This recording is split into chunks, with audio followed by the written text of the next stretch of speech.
My name is Sargalana Kondakova.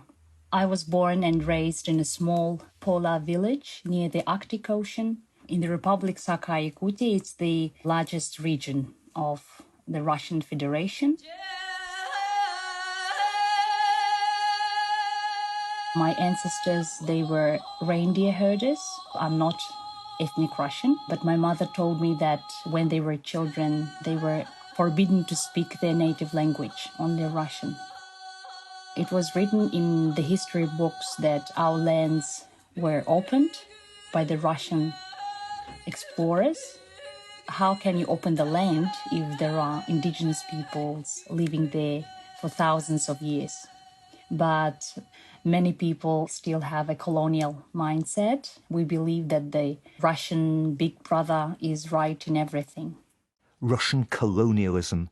Suddenly, since the full-scale invasion of Ukraine, it's a phrase you can hear more and more, from some inside Russia and from many around its present borders.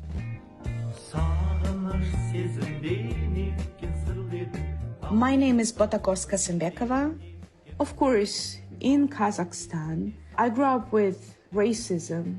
In the Soviet classroom, it was obvious for everyone that Kazakhs were backward, that Russian children were the best. I remember in theater performances, once I actually somehow got a leading role. I was rehearsing for it for several months, and then we had a new student, a Russian student, coming, and that role was immediately given to her. And the explanation of the teacher was that, well, but she's beautiful, she's blonde and blue-eyed, and you're Kazakh. And that's the colonial history. Russia had no overseas possessions like Britain or France. But has it remained an empire down to the present day, hiding in plain sight? It's a topic that's got some Western governments talking. Good morning, ladies and gentlemen. Welcome to the U.S. Commission on Security and Cooperation in Europe's congressional briefing on decolonizing Russia, a moral and strategic imperative. Now, one of the speakers at that briefing was Casey Michel, the American author who kick-started talk of decolonizing Russia. Russia remains the only European country that hasn't come anywhere close to fully reckoning with its colonial history. That reckoning is coming because after this war that Russia has unleashed, there's no going back to the status quo ante. And that goes for Russia itself. The argument's simple. It's not just Vladimir Putin's reassertion of Russia's imperial claims that have brought full-scale war back to Europe. It's the whole colonial character of his country. And unless Russia's decolonized or decolonialized, it'll always be a threat to world peace. But can the term decolonization really be applied to Russia? And if so, what does it mean in practice? Decolonizing Russian culture? Decolonizing Russian minds? Or maybe even breaking Russia up? Many people abroad believe that Russia has always existed in the form that it is now, but this is not true. Sargalana, from the Arctic village in the far northeast of Siberia, is a Yukagir. They're one of the smallest of Russia's more than 160 ethnic minorities. We lost our war 400 years ago when the so-called Russian explorers arrived in our region. Their goal was so-called soft gold. It was fur, which was very valuable at that time. The invasion began in the 16th century. Russia, formerly known as Muscovy, was bursting out of its old bounds in what's now the northwest of the country, east, out of Europe into Siberia, northern Asia. Its leader, a swashbuckling Cossack adventurer called Yermak, with a beard that hung down to his navel, celebrated in this song by the Russian performer Igor Rastiryaev.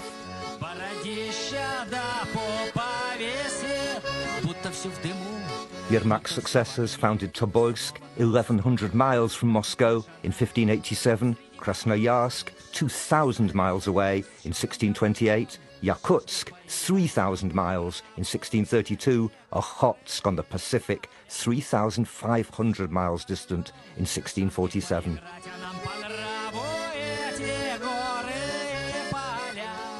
Russia expanded and it became the biggest land empire in the world. Botakos Kazanbekova is now a historian at the University of Basel, Switzerland. She grew up in Kazakhstan, the vast expanse of steppe south of Siberia. And its methods of colonization did not really differ from other colonial empires. Its guns, divide and rule strategies, co-opting local elites. Basically, it's military takeover of places that were not Russian before and then claiming them to be Russian.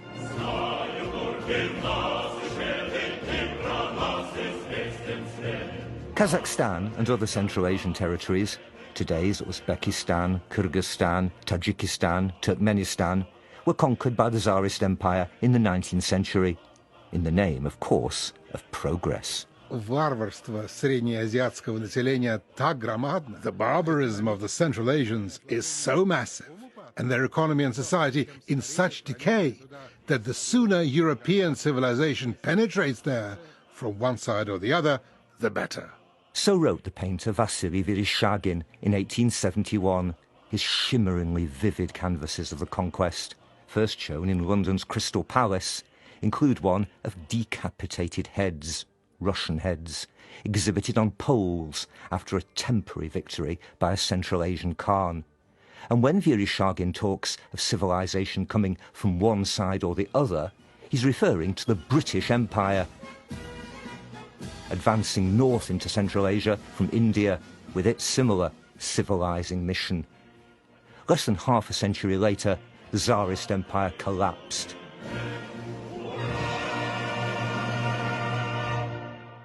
But its successor, the Soviet Union, retained almost all its territories, including Botakos Kazanbekova's homeland, Kazakhstan. I remember as a child, my grandmother liked to sit by herself in the room, and she was just staring at one point. And once I somehow went to her and I asked her, "Grandmother, what are you doing?" And she looked at me and she said, "Well, I'm trying to remember the face of my mother."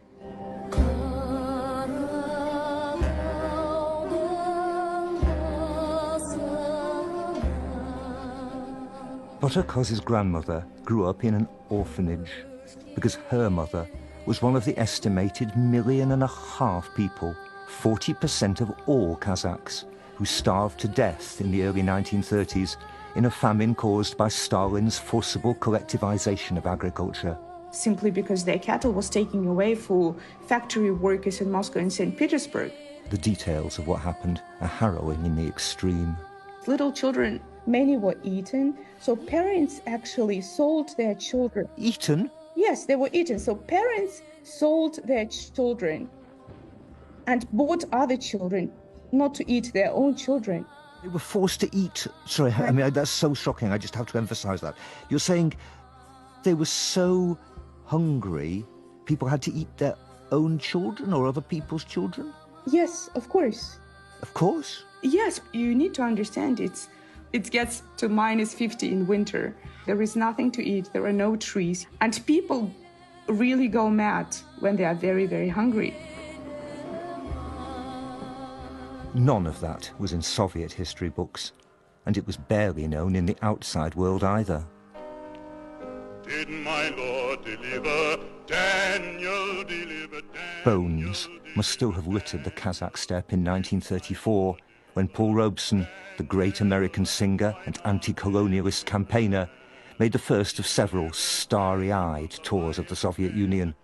But like others then, he believed communist propaganda and saw the country as a beacon of racial tolerance. Why not every man did my Lord deliver? The Soviet Union presented itself as an anti-colonial force.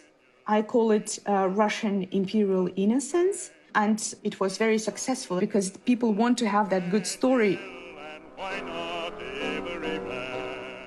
Deep in the Cold War, President Ronald Reagan famously called the USSR an evil empire. But even as it was finally falling apart in 1991, his successor, George Bush Sr., told the Ukrainian parliament, "Americans will not support those who seek independence in order to replace a far-off tyranny with a local despotism.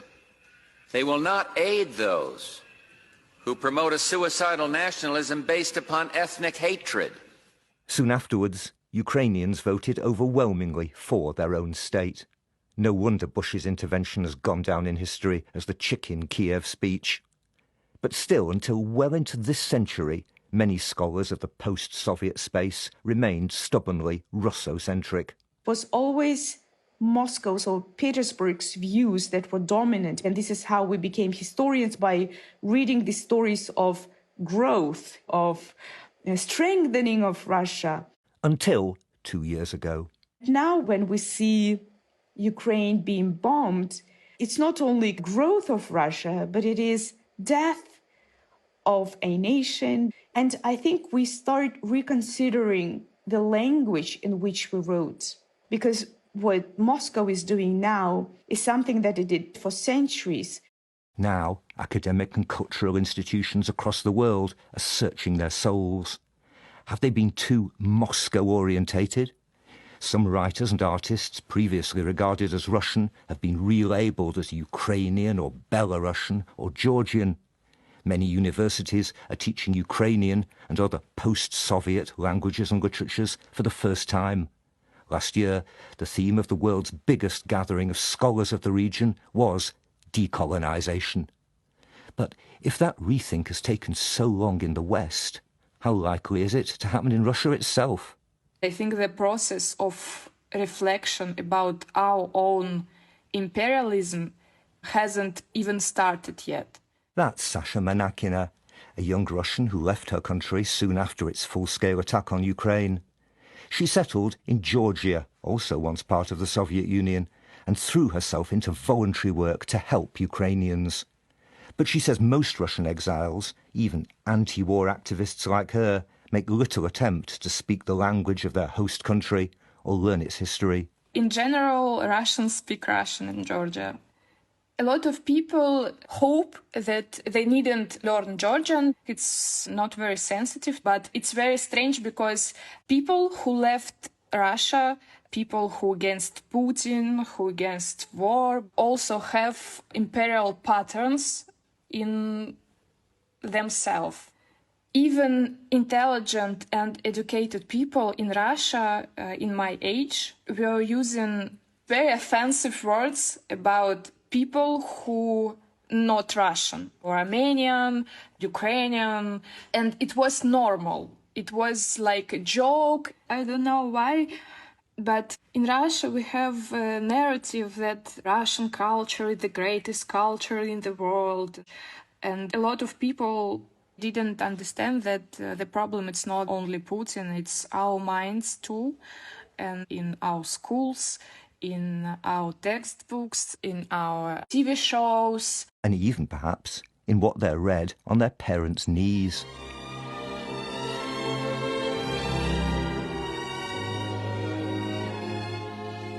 Царь с царицею простился, в путь дорогу снарядился. This is Oleg Tabakov, who was one of Russia's most celebrated actors, reading a much-loved story, The Tale of the Dead Princess and Seven Knights, by the country's greatest poet, Alexander Pushkin.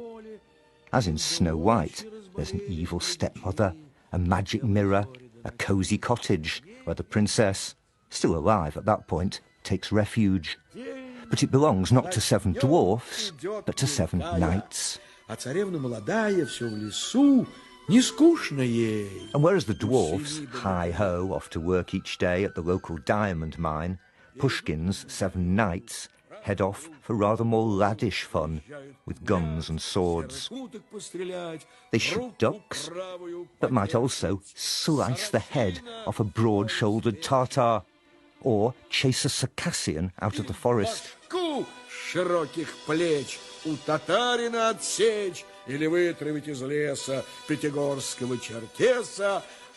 Ukrainian filmmaker Irina Tsilik loved the story as a child.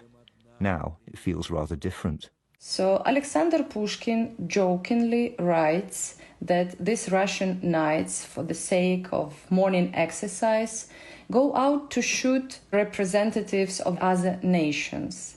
And it really shocks me. I don't know, it is shocking.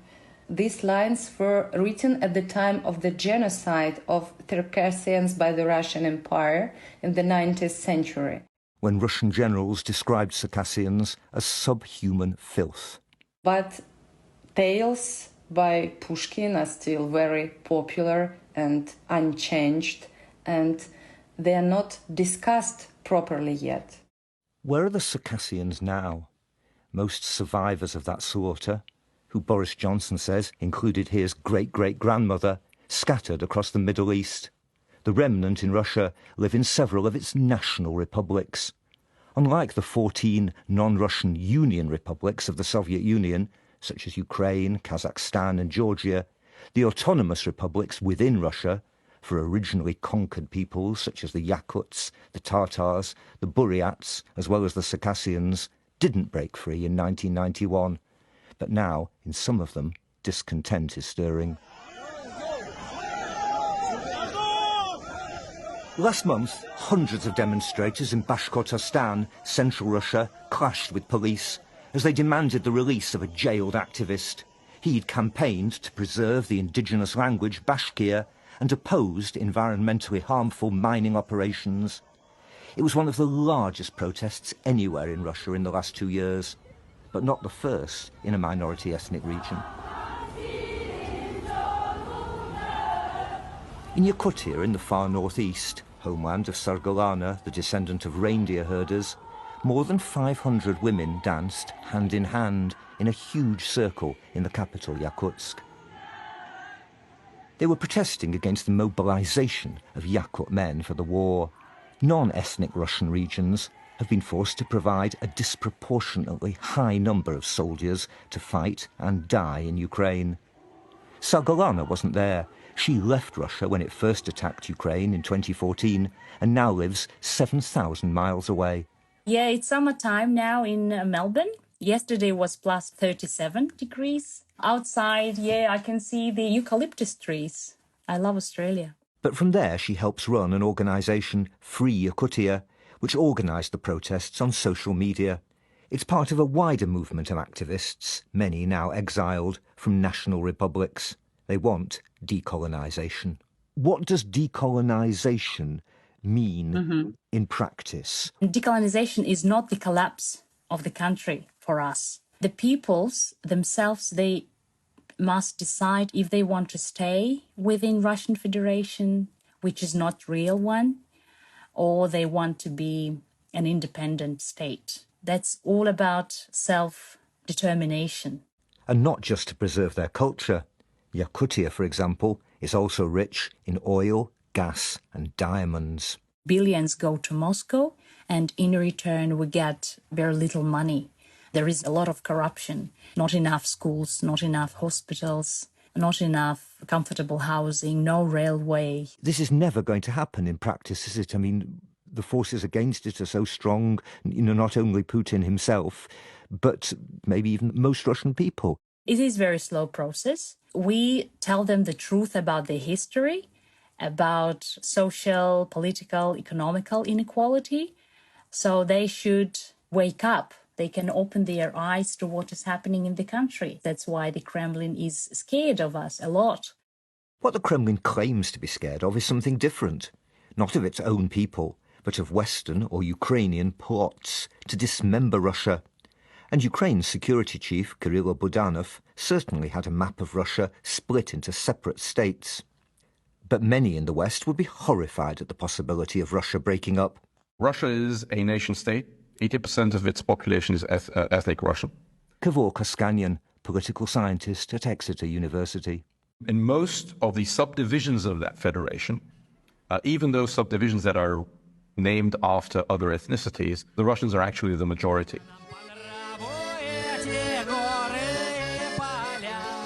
Because those conquerors of once non-Russian land brought settlers in their wake.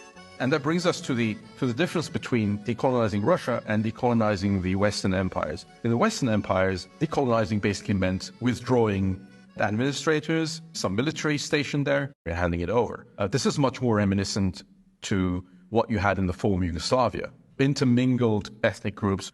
If it happens, it will probably be an extremely violent affair.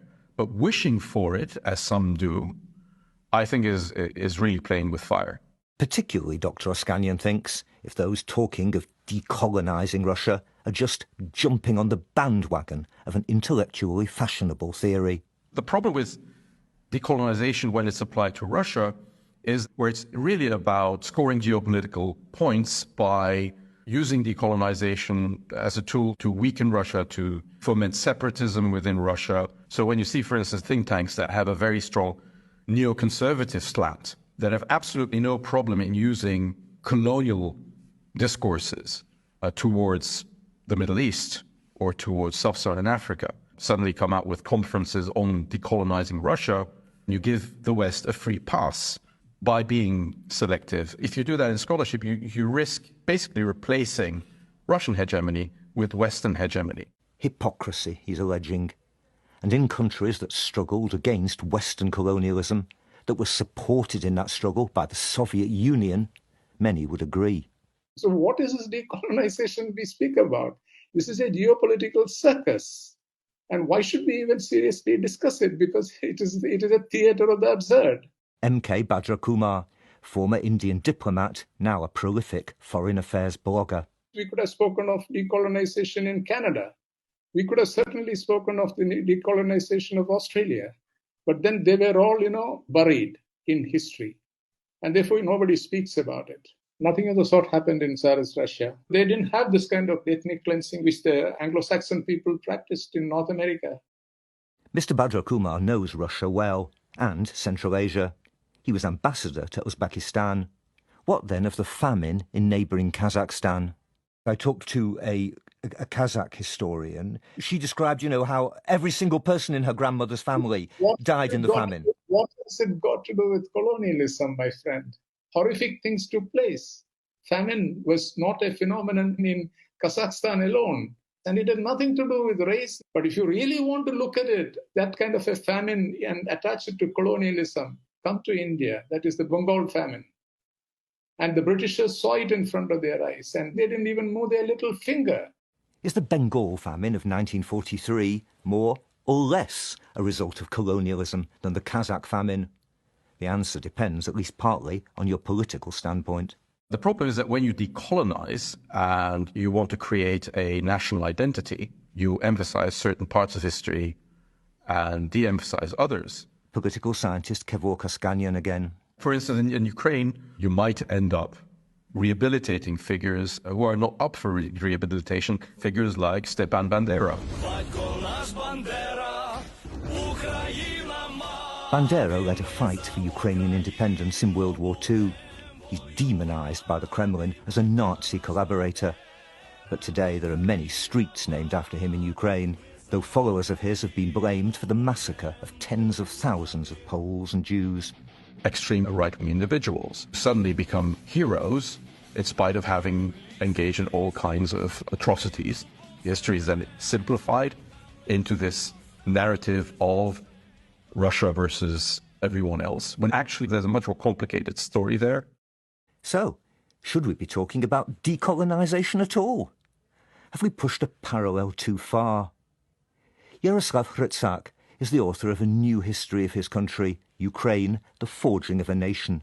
He's part of an international research project that aims to retell Ukrainian history outside a Russian context. But he sees arguments ahead. Ukrainian history is very much tricky stuff. It's not yes or not. Was Ukraine a colony or not? I explain my students by referring to Winnie the Pooh. You may remember when Winnie the Pooh goes to collect honey. First of all, he said to himself, "That buzzing noise means something." And then he finds this is the wrong kind of bees that produce wrong kind of honey. Quite the wrong sort. So I think I shall come down. So what I'm saying here, Russia was the wrong kind of empire and therefore has a wrong kind of colonies. Basically, Russia was a huge but very backward empire. In regular empire, you would have a core which was much more developed than the peripheries. But in Russia, it was the other way round.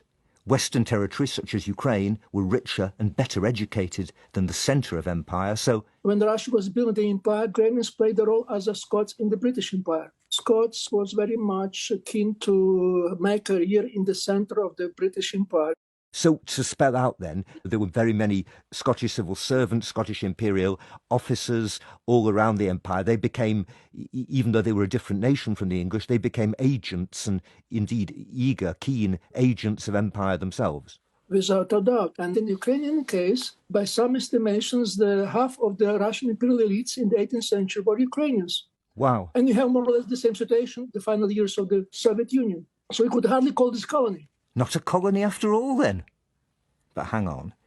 The Ukrainians started as Scots, but finished, Professor Hrytsak believes, as Irish, a genuinely colonised nation that fought for its freedom as Ukraine is now fighting. And he hopes an eventual Ukrainian victory will be a wake-up call to decolonise Russia too. War is a tragedy, but also I would say war has created a kind of opportunity. The best thing that could happen to Russia nowadays is that Russia would lose the war and start to change its political regime. This is the long process, but war makes things that was considered impossible possible. Military defeat triggered the fall of other land empires, the Austro-Hungarian, the Ottoman. But Russia's far from defeated. Recently, it's gained ground in Ukraine, and Western sanctions have had less effects than expected. Sasha, the Russian exile in Georgia, thinks it'll be a long time before she goes home. No, I'm absolutely lose any optimistic thoughts. I think that this big country didn't should exist in this form, but I don't believe that there is something good with Russia in nearest decades.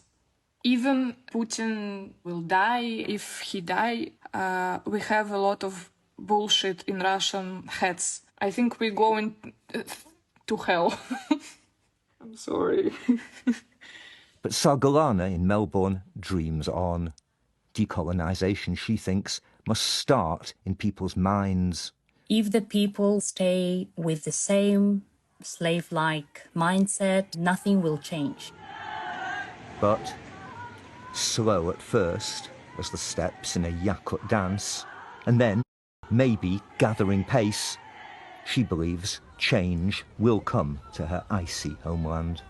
We understand that this dictatorship can't last forever, and history shows that everything can happen any day, very quickly. Yes.